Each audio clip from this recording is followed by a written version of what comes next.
Maulana Abul Kalam Azad university of technology অর্থাৎ মাকআউটের কিন্তু odd সেমিস্টারের রেজাল্ট চলে আসলো এবং এই রেজাল্ট কিন্তু খুবই চাঞ্চল্যকর বা সারপ্রাইজলি চলে আসলো ফেব্রুয়ারির 10 তারিখে।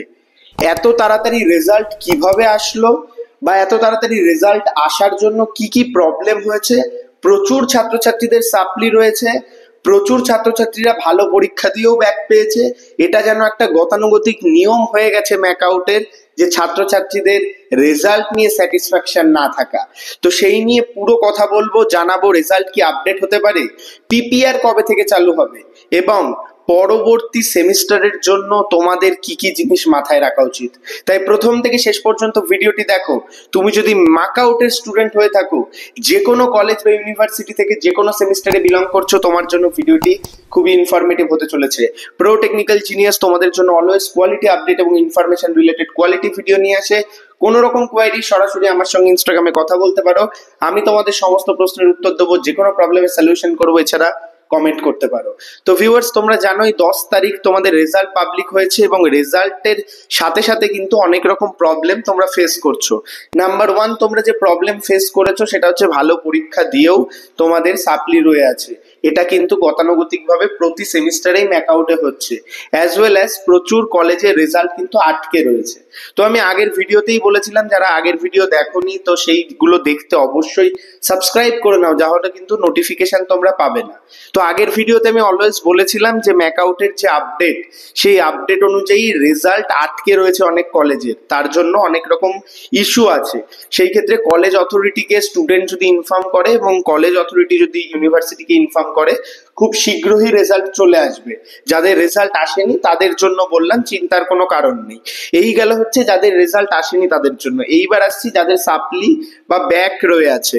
তো বেসিক্যালি খুব তাড়াতাড়ি রেজাল্ট আসলেও কিন্তু এবছরের রেজাল্ট বা এই সেমিস্টারের রেজাল্ট কিন্তু অনেকটা কোয়ালিটিফুল এসছে, বা বিভিন্ন রকম টেকনিক্যাল ইস্যু হয়নি বা কোনো প্রবলেমও হয়নি। হ্যাঁ, খাতা দেখার গুণমানকে বাড়ানো হয়েছে, পরীক্ষায় পাশ করানোর সিস্টেমটাকে কমিয়ে একদম কোয়ালিটিফুল স্টুডেন্টদেরই পাশ করানো হচ্ছে। হ্যাঁ, এবার অনেকেই বলতে পারে যে দাদা আমি ভালো পরীক্ষা দিয়েছি তাও আমি কেন ব্যাক পেলাম, স্যার আমি ভালো পরীক্ষা দিয়েছি তাও আমি কেন ব্যাক পেলাম, আমার বন্ধু আর আমি সেম লিখেছি ও পাইনি আমি পেলাম কি করে। এগুলোর জন্য কিন্তু অনেক প্যারামিটার্স থাকে। হয়তো দেখা যাচ্ছে তুমি 2 নম্বরের জন্য ব্যাক পেয়েছো, আর তোমার যে পাশের বন্ধুটা ছিল তাকে কিন্তু সিএ গুলোতে নাম্বার হয়তো 5 নাম্বার তোমার থেকে বেশি দিয়ে দিয়েছে কলেজ ফ্যাকাল্টি। তো এই ব্যাপারগুলো কিন্তু থাকে।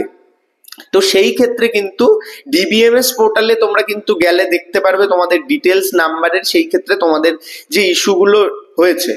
তো রেজাল্ট আপডেটের ক্ষেত্রে বলবো অতটা চান্স নেই, আপডেট হলেও হতে পারে, যদি হয় আমি তোমাদের জানাবো। আর যারা ফাইনাল সেমে রয়েছে বা ফাইনাল ইয়ারে রয়েছে, তোমাদের সুপার সাপ্লিমেন্টারি এক্সামিনেশনও কিন্তু থাকবে তার আগে, অর্থাৎ সুপার সাপ্লিমেন্টারি তো অনেকের থাকছেই, বা সাপ্লি ক্লিয়ারিং তোমাদের পরবর্তী বছর থাকছেই। তার আগে যে ব্যাপারটা তোমাদের কাছে থাকে সেটা হচ্ছে পিপিআর। পিপিআর ক্ষেত্রে তোমরা কিভাবে করবে, পিপিআর কি তোমাদের করা উচিত সেটা নিয়ে কথা বলবো, কবে থেকে চালু হতে পারে। দেখো, রেজাল্ট এখনো ক্লিয়ারলি আসেনি, রেজাল্ট আপডেট হতে পারে, অ্যাজ ওয়েল অ্যাজ যাদের রেজাল্ট আটকে রয়েছে তাদের রেজাল্ট আসবে, তারপরে কিন্তু পিপিআর চালু হবে। অলমোস্ট ধরে রাখো এন্ড অফ ফেব্রুয়ারি পিপিআর চালু হতে পারে। আপডেট আসলে আমি তোমাদের জানিয়ে দেবো। তাই অবশ্যই আমাদের টেলিগ্রাম গ্রুপ চ্যানেলগুলোর সাথেও যুক্ত থাকো, যাতে তোমরা এই সমস্ত আপডেট পেয়ে নাও। আর যাদের সাপ্লি এসছে তারা অবশ্যই পিপিআর করো, আমি তোমাদের সবাইকে সাপোর্ট করছি। পিপিআর এ অংশগ্রহণ করো, তোমাদের কিন্তু রেজাল্ট একটু হলেও ভালো হতে পারে। অনেক সময় দেখা যায় স্কুটিনিতে ইস্যু থাকে, অনেক সময় দেখা যায় মার্কস আপলোডিং এ ইস্যু থাকে, সেই সমস্ত প্রবলেমের রিসলভ কিন্তু হয়ে যেতে পারে পিপিআর এ। এবার আসছি যারা কম নাম্বার পেয়েছো বা যারা রেজাল্ট নিয়ে স্যাটিসফাইড নও, ভাই তোমাদের বলছি তোমরা ছেড়ে দাও, যা হবার হয়ে গেছে। এখন যদি তোমরা আবার পিপিআর করো, সেই ক্ষেত্রে কোনো ক্ষেত্রে যদি তোমার নাম্বার কম হয়ে ব্যাক লেগে যায় বা সাপ্লি চলে আসে, সেই ক্ষেত্রে কিন্তু তোমাদের ইস্যু হবে।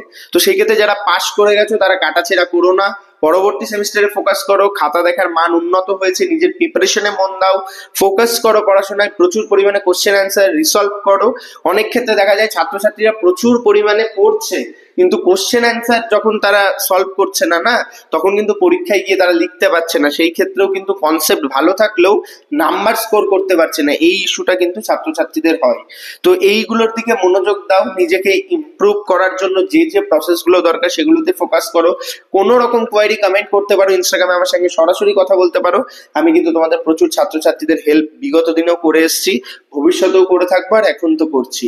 ধন্যবাদ, ভালো থাকো, সুস্থ থাকো, প্রো টেকনিক্যাল জিনিয়াস ইউটিউব চ্যানেলের সাথে থাকো, সকল ইনফরমেশন সবার আগে পেতে থাকো। ভিডিওটি অবশ্যই লাইক করে বন্ধুদের মধ্যে শেয়ার করে দিও, তোমাদের একটা লাইক আমাকে অনেক মোটিভেট করে তোমাদের জন্য ভিডিও বানাতে। ধন্যবাদ।